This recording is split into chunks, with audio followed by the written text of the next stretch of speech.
എന്നെ ഒന്നും മനസ്സിലായില്ലേ? എന്നിട്ട് മത്തായി ചേട്ടത്തിയോട് ചോദിക്കുവാ പോർക്കിറച്ചിയാണോന്ന്. കൂർക്ക ഇട്ട് വെച്ച് തിന്നോളാൻ. അവനെ ഞാൻ തീറ്റിക്കാം. ഇവിടെ വിഷക്കോലെ 2 തേക്കുണ്ടല്ലോ ഇങ്ങോട്ട് പറിച്ചേടാ.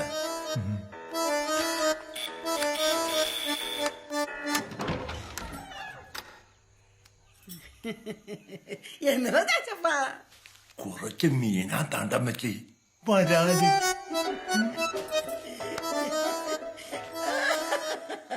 കൊടംപുളിയിട്ട് വെച്ചാ മതി, കലക്കും. കാലിന്ന് പിടിച്ചതായിരിക്കും അല്ലേടാ? അല്ല, കാക്കൂസൊന്ന് ചൂണ്ടയിട്ട് പിടിച്ചതാ. എടി ത്രേസിയേ, അടുപ്പിന് ചാര ഇരിപ്പുണ്ടോടി? വരാലാകുമ്പോൾ ചാര വെട്ടി പിടിച്ചില്ലേ തോല് ശരിക്കും ഉരുങ്ങി പോരത്തില്ല. എവിടുന്നാ അമ്മച്ചി വരാല്? അങ്കിലെ ചാച്ചപ്പം കൊണ്ടുവന്നതാ. നീ കുറച്ച് കൊടുത്തു വെള്ളത്തിലിടും.